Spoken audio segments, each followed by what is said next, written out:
squares up with me, the more it weakens my hook to the point where it might even pop my hook out.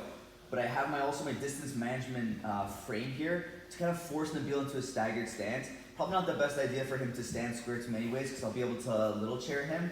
But if he's ever too square to me and maybe I can't reach the leg, then we use the distance management leg to kind of force him to stutter step, and that's going to tighten my De La Riva hook here. Okay. Now for today, we can go with either the ankle grip or hand grip, up to you. There's a little bit of slack with the ankle grip, so it might give him more room to like slide his heel back and kind of avoid me a bit. So if you want it to stay really tight to you, then you can control the heel instead. My grip that we're going to focus on today is going to be the cross grip. Each grip is going to give you different value. I like the collar probably the most in terms of control, because I can keep Nabil's posture broken. It makes it very hard for him to kind of kill the control of my guard. But an annoying reaction from Nabil is if he uses his free arm here to push my De La Riva hook. This is also a very annoying way for him to disassemble my control. We saw on Tuesday, if he stuffs me to headquarters, how to use the elevation to free our leg. And I think that's still pretty powerful. I don't mind as much when he stuffs this leg, because we saw how strong he can be to off balance him, move him, and rebuild, or even get offensive with it. But something that's really annoying is when he pushes the De La Riva hook to the floor. It's very hard to move him. Even if I stuff this leg underneath, as long as he's killing my De La Riva hook, it's very hard to move your partner. So usually that's what makes me decide to control the sleeve, is how active he's being in killing my De La Riva hook. If he uses that hand to kill my hook, I'm going to grab the cross sleeve. So even if I had another grip, I'll reach back and grab his cross sleeve here. So let's say you have the pan grip here, Nabil. I'll grab the sleeve, take my own hook off, and I'll break the grip. Now, I could go back and rebuild, or we could use the opportunity of this disconnect to put my heel to the hip here to go for our tripod. I think it's very important to put this foot to the hip first, so I have a good distance management, and then I can tuck my foot underneath. It's a very slight difference, but if I tuck this guy first, and then I go to put the foot to the hip, and he closes that space off, then I just basically stuff myself for free. So make sure you do it in that order. I break the sleeve grip, heel goes to his hip, and I tuck my foot behind his knee. From here, I'm pushing with my foot on the hip, and I'm pulling with everything else. I'm pulling the heel, pulling behind his knee, and pulling the sleeve. So all together, here. You could use the momentum and do like a pistol squat up, but I think it's better to practice slow into a technical stand-up. For whatever reason, maybe you don't have the momentum to sweep, maybe he falls slow, maybe it's not very fast, or maybe you're injured and you can't just do an athletic pistol squat up. Take the time to roll up to your elbow here so that I can curl my leg back, and I can do a nice and slow technical stand-up. It doesn't have to rely on any athleticism. So again, De La Riva, wrapping the leg, controlling the ankle. My partner's gonna push down my De La Riva hook. You can even honestly try and elevate and see how difficult it can be once I can't connect my legs together. On Tuesday, we looked at crossing our ankles and using both our legs to elevate. So as soon as he starts pushing this to the floor, I really need to address this right away.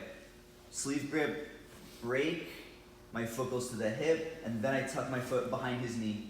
Push, pull all together, and I let the momentum of the sweep carry me to my left elbow. And then that way, I can very easily retract my leg and come on top, technical stand up. Okay, one more time. Let's go a different angle here. De La Riva, he starts to stuff my leg here, so I break the sleeve control. Again, you could just go back to guard and play whatever you want from here, but I think that's a great time that as soon as I break, I see there's space here for me to wedge my heel into his hip, stuff my leg behind the knee, push, pull, technical stand up, and come on top. Let's try this, guys. 1, 2. I could even start, let's say even close guard here and go. I think it's always very effective to continue a sequence of attacks without having to do too much fumbling with grip. So if we started here in close guard and Nabil has good posture, one of my favorite attacks is like the cross sleeve arm drag or arm cross. So Nabil has like my belt, that's a good reason or cue to reach across, use my hand to shelf and break, trying to drag his arm across. Okay, if this doesn't work and he starts to stand up here, go ahead, Nabil. Then from close guard, we also have the punch sweep where I can pull myself in, try and knock him back this way. Maybe that works, maybe it doesn't. Let's start to stand back up again here, Nabil, all the way up. Yep, up, up, up. So if that doesn't work too, and I get here and my attack's not working and I feel he's about to open my guard, I can do a couple things. One, I could just switch to a regular ankle grip. I can open my own guard, push Nabil away and set up that same tripod, okay? Or we can shift on to the next sweep that we're gonna look at now. So we could set it up from De La Riva, but I think off of someone opening my close guard is a great opportunity to do this because I'm surprising my partner. They think they're making progress unraveling my guard, but as they open, it actually helps me set up my next attack. So again, we could do it from De La Riva, or as my close guard is opening, I'm just giving you an idea of a sequence where you could probably connect all these moves together.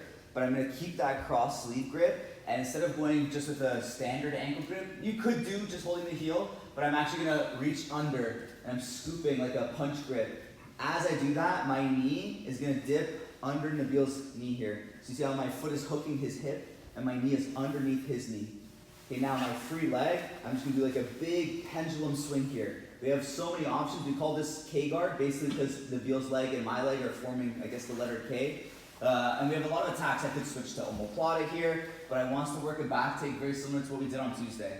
So I keep my knee dipped under, and I'm gonna whip my farthest leg all the way around, hooking behind Nabil's hamstring. Okay, so I'm just gonna loop like this. At this point, I'll even let go of that sleeve control, and I'll reach to the butt grip.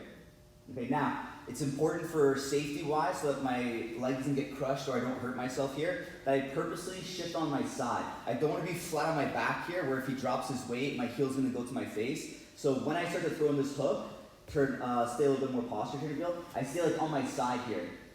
My initial hook that was hooking his thigh, I'm going to drop my foot to the floor, and I'm going to do just like a little hip escape and get to my elbow, keeping this control. Now this is a little bit different than what we saw with the crab ride on Tuesday, because I have the tension of this grip plus this hook. I have the first crab ride hook.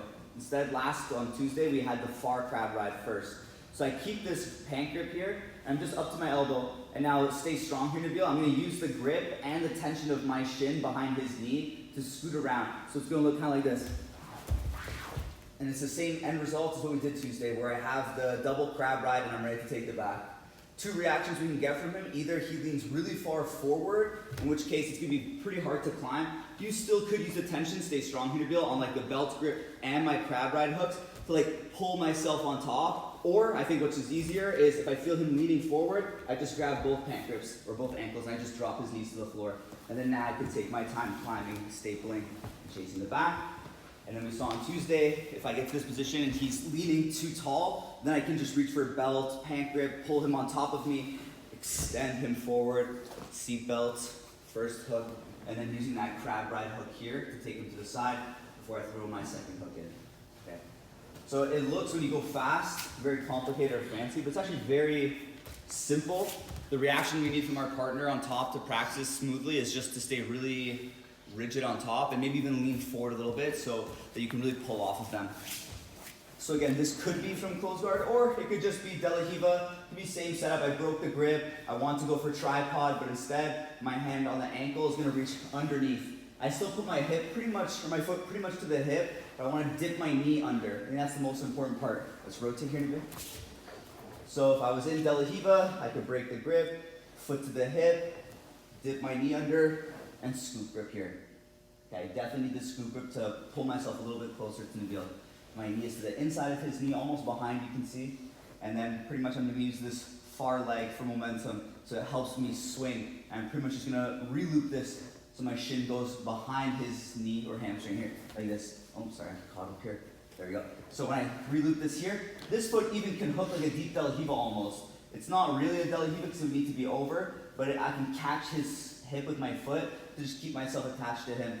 Reaching for the pant, I'll unwind my hand, and then again my foot can go to the floor here. And again, here I'm on my side. This is very important. Say I'm on my left hip. If I go here, that's the only way I could potentially hurt myself, is if he sits back when I'm flat like this to put pressure on my knee. But when I stay on my side here, even if Nabil's weight all came collapsing down, it does nothing because my knee is in a healthy position. Keeping the butt grip or the belt, I get to my elbow, toes on the floor, I'm gonna butt scoot around and use the tension of my crab ride hook to pull me back into place. Pulling him down, extending my hooks away, seat belt, back hook, second back hook. Okay, again. So same grips, cross sleeve and ankle control. My foot can go to the hip, I dip my knee under, scooping under with my hand too. From here, I loop over, adjust my legs. So I'm looping this leg so that my calf is behind his hamstring, and look how my foot is holding his quad in place or his far leg in place. Only here now will I switch my grip. So I have the butt grip, and I'll even wind my hand out so I can get to my elbow. Toes go to the floor, and I use the tension of this position to get up to my elbow, scoop away, and pull myself behind him. Boom. Okay, a little bit faster.